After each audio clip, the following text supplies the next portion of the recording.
All right, folks, there's a belief that we all carry. If I do this, everything will be fine.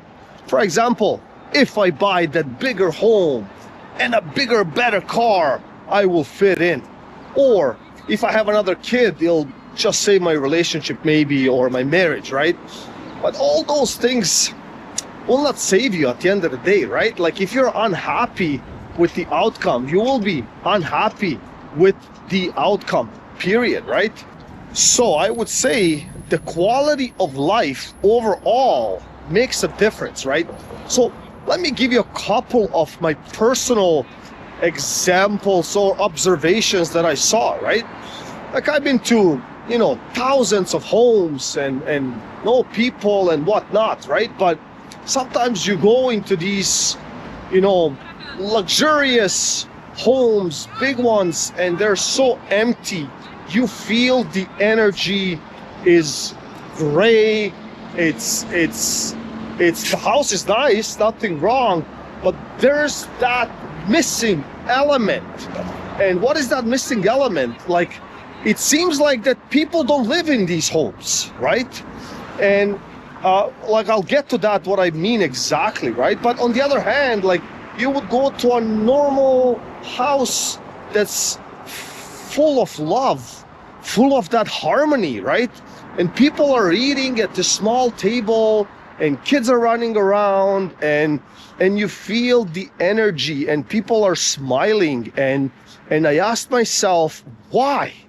What's the difference all these years? People chasing, people wanting, people needing. I get it. You should do that. You're supposed to. However, did it make them a better person after running through all these loops, getting that position, making it happen in their eyes, right? Probably their friends are looking at them and they're like, oh my gosh, man, like you're a bigger loser now. You might have money, and I know you resonate at a different frequency because you're loaded or whatever the case is. But deep down, I felt that burden, that trap, like, is costing people's psychological health, right? Because whenever I would walk into a beautiful home like that, or an establishment and stuff like that, all people are talking about is basically, oh my gosh, and I owe this and they owe me this. And these numbers are huge, man. Like, we're talking tens of thousands, hundreds of thousands of dollars.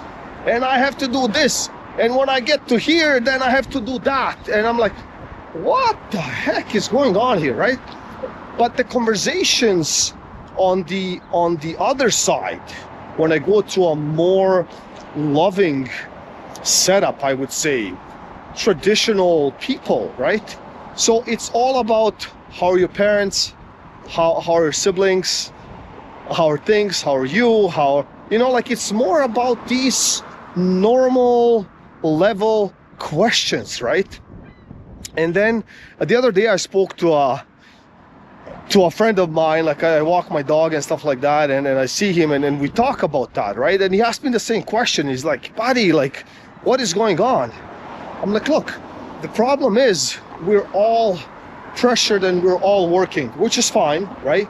Plus the distance, right? Like, most of us live far from each other, right? Like, it's a different setup than, like, let's say in Europe or somewhere else, right?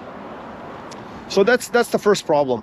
Second problem is like we're trapped because, like, we don't do the things we like, right? Because we have to do the things we need. So we need to work, but I would love to walk into his garage or my garage and just work on an old car, or work on an old stereo system or something like that, or just shoot the cans, like, you know what I mean, in a garage. Just talk about nonsense, right? Because I believe that heals, right? And that's why some people, when I speak to overseas and somewhere else, they have a different way of dividing their day. So I spoke to somebody in England, in UK, right? And they go for a beer regularly. The buddies get together and they go for a pint or whatever it's called, and that's it. And everybody knows that. His wife knows that, and the other buddy's wife knows that, and that's the local pub, and that's where they hang out for half an hour, whatever. They go home and they go on with their lives, right? So I was speaking to people in Germany, same way. They love the Wiener Wurstel and beer, right? Too, right? Or Italians, right? Like, you know, they're busy. They're on their little Vespas driving around, but they stop for that quick espresso. Like, they do that for a quick bite with their buddies from school. You see what I'm saying? So there's that lineage of history and friendship and trust carried maybe through generations, right? And it feels good about that, because every time you actually see your friend that is your friend, like, you feel good because you're open, you can talk, you can do whatever you know. So I think that part we're missing.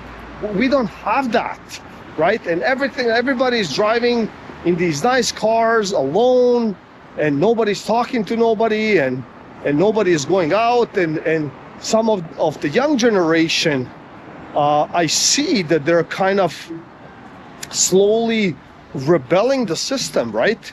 Because they're saying, like, look, I don't care. I don't want to save up, you know, $300,000-$400,000 for a home and then buy it and then still be financially broke, because even at that time I cannot even afford it. Why not just enjoy my life, right? And I think many Canadians now are either coming to a conclusion that they will rent forever but have a life, which is a choice, or they will not buy, or they will leave Canada, or whatever, right? So that's where we are at in Canada, and I think we are confused, right? And a lot of people don't want to carry what they carry. They don't want death anymore. They don't want all these burdens. They don't want to be a part of it anymore, man. They want to be free. That's what they want. So I hope you got something out of this video. I'm sure you can comment on this video how you feel living in Canada. Maybe you live somewhere else. Maybe you lived in another country, you moved here. What is your experience? What is the change? Am I actually on the right track? How I personally observed this. So anyways, please like, share, and subscribe, and I'll see you in the next one.